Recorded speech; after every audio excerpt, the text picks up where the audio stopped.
An elusive medium-sized black hole has been found. Dr. Brad Tucker and I are diving into this, Talking Science Story of the Week. Across Apple Podcasts, Spotify, Google Podcasts and YouTube, this is Talking Science with Dr. Brad Tucker and Matt Miller. Alrighty, Brad. Well, speaking of fainter things in the sky, and unbelievably, 139 new objects were out there waiting to be discovered, and they have been by astronomers out around past Pluto, I reckon, and by the Oort cloud. Yeah, we've talked about the small things out there. We talked about Arakoth a few months ago when the first data was processed of it. And using a telescope and camera in Chile, one that I use to find exploding stars and black holes, they're able to search for the edge of our solar system and find 139 what we call trans-Newtonian objects. So these are objects past the orbit of Neptune. Doesn't necessarily mean they're dwarf planets. We just designate this area as past Neptune as this kind of different region of space, the Here Be Dragons area, because we're really trying to figure out what's going on out there. This is sort of in conjunction with the research on the possible ninth planet that's affecting the outer reach of the solar system. Could it actually be all these smaller objects just getting together and wreaking havoc out there? Yeah, this has been the outstanding thing is there's a set of dwarf planets and TNOs, trans-Newtonian objects, that hang out kind of on one side of the solar system. They have very elongated objects to one side. And when you look at the mass and rotation, there's not a shift in the other parts of the solar system, what we call all the other planets of this. So it's kind of like there's this lopsided effect in our solar system, but we don't see it. We can just see the orbits of it. So it's like if you're playing tug of war and you're on one side of the rope and you're not falling over, but you don't see who's on the other side. There has to be something on the other side keeping you balanced.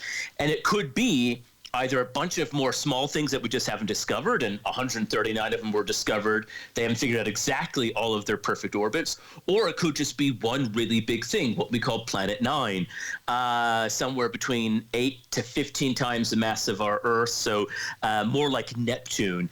And this is a big quest to figuring out what is in our solar system. Is there a really new far-out planet, or is there just a bunch of these small things? The thing I love with this, and it's always the way with a lot of discoveries, they're accidental, because this one here was astronomers at the University of Pennsylvania using data from the Dark Energy Survey, which wasn't originally designed to look for these objects. No, that's right. It was built to look. We were looking for dark energy. So I was one of the people running called the Australian Dark Energy Survey, which was the complement to that. So that took images and with a camera, and we took spectroscopy. So we broke up the colors of light to measure the properties of the things we were finding, and we're trying to figure out how the exact rate of expansion in the universe, what the universe is made up of, and so we use exploding stars and black holes. But the great thing is, because we're looking for changes in the nighttime sky, and there's taking images all the time, they were able to see things move.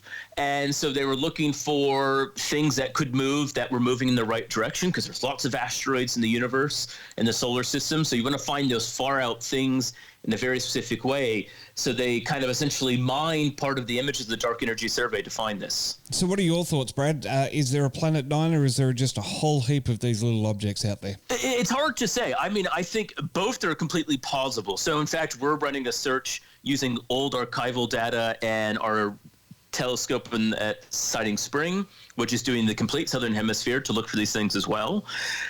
So far, the only issue, so there's two practical things. The southern skies have not been searched for these sorts of objects, trans-Newtonian objects, as nearly as much as the northern hemisphere. So the reason we could see a bias is because we haven't looked as well in one direction. But we have looked somewhat, and they still haven't found there. And every time some of these new trans-Newtonian objects, dwarf planets, have been found, they actually fit with the predictions of Planet 9, even though the prediction was already made. So it's kind of reconfirming that theory. So I really toss it up. I'd like there to be a new planet, But I think regardless, everyone agrees there's more stuff out there. And until we look, we don't know that answer. So we need to look in uniform ways. So at uniform time differences to make sure we don't miss things that are moving different speeds and therefore different depths.